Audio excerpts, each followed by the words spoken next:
Pada game ini, kita fokus bagaimana skill endgame dari Magnus Carlsen. Game yang terjadi pada tahun 2018 di Tata Steel Tournament. Adiban Baskaran sebagai putih mengawali dengan E4. Permainan berlanjut dalam opening squad variasi 4 kuda. Putih D4, pertukaran pion, gajah B4, pertukaran kuda, pion kali kuda, gajah D3, melindungi pion dari ancaman kuda, Magnus dorong pion, menyerang pion sentrum, pion kali pion, Magnus menunda pukul pion, dia rokade. Dan bila putih memukul pion C6, maka gajah G4, pion F3, benteng skak,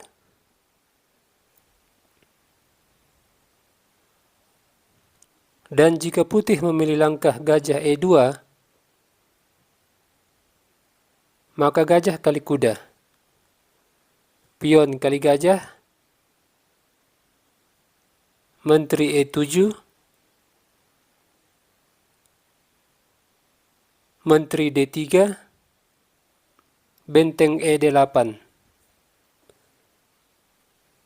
Oke, kita lanjut ke partai yang sebenarnya. Di sini putih rokade. Pion kali pion,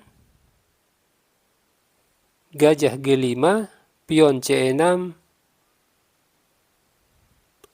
menteri F3, bermaksud merusak struktur pion dengan gajah kali kuda. Tetapi Magnus tidak takut dengan kerusakan struktur pion. Dia tidak melangkah gajah E7, melindungi kuda. Tetapi dia melangkah gajah D6. Adiban benteng E1,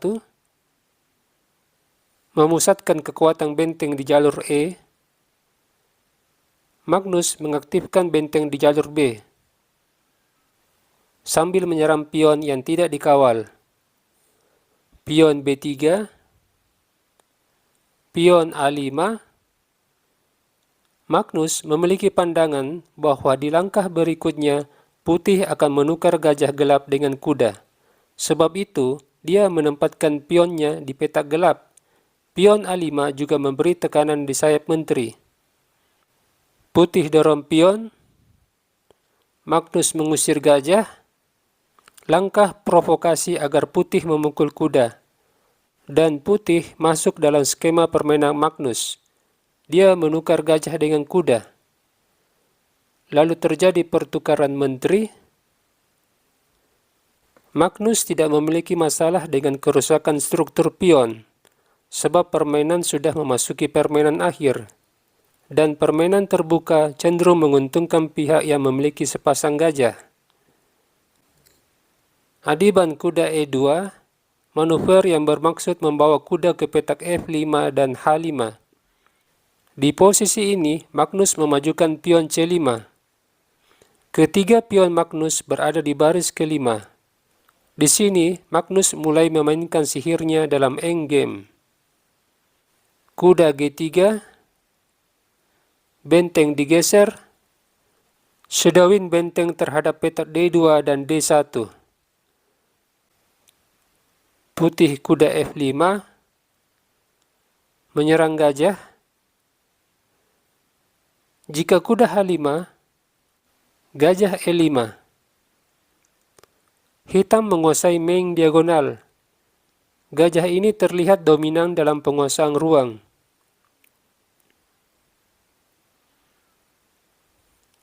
Magnus mengundurkan gajahnya. Adiban bernafsu menukar kuda dengan gajah. Dia menyadari putih akan kesulitan melawan sepasang gajah. Sebab itu dia melangkah kuda E7, skak sambil menyerang gajah terang. Dan ini adalah jebakan posisional dari Magnus.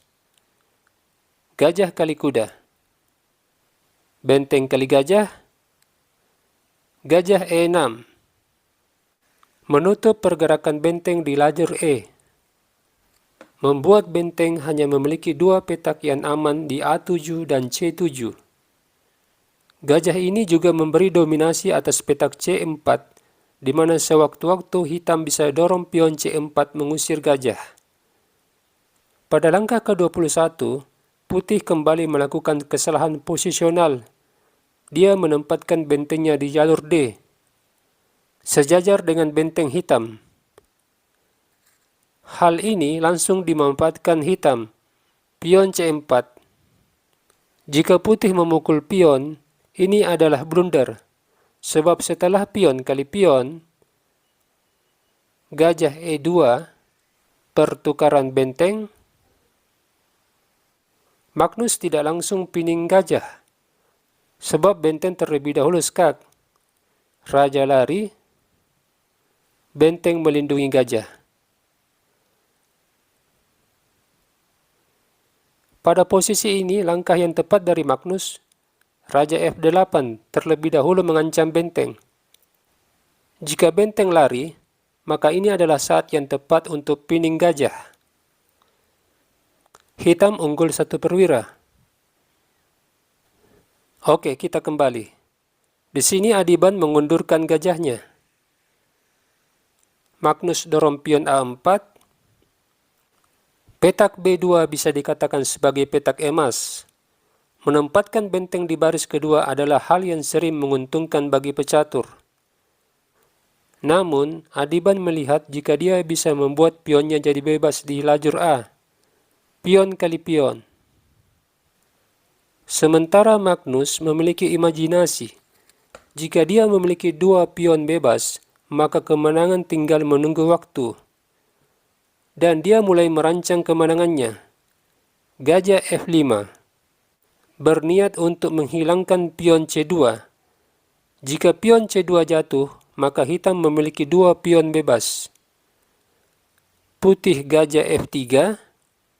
Selain mengancam pion, langkah ini juga mengontrol petak A8. Petak A8 adalah petak promosi dari pion bebasnya. Pion ini membutuhkan 4 langkah dari petak promosi. Magnus dorong pion. Sekarang diagonal gajah jadi terbuka, mengarah ke petak promosi. Adiban memajukan pion bebasnya. Magnus mengambil pion sambil mengancam benteng. Hitam kini memiliki dua pion bebas. Benteng C1. Benteng diadu, pertukaran benteng gajah kali benteng. Benteng C7, ancam pion. Pion didorong. Gajah mundur. Antisipasi dorongan pion C2. Benteng A8.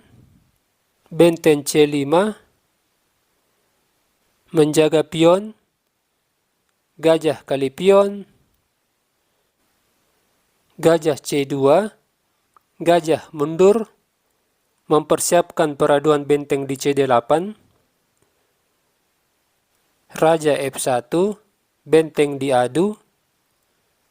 Jika putih menolak pertukaran, misalnya benteng ke H5,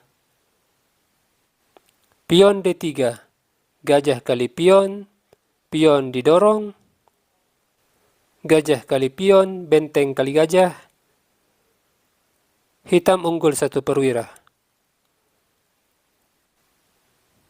Terpaksa putih memukul benteng, gajah kali benteng, Raja E2, gajah skak, raja lari. Jika gajah menutup, pion didorong, terjadi posisi zugzwang. Magnus mengakhiri permainan dengan dorong pion. Dua pion bebas tidak bisa dibendung.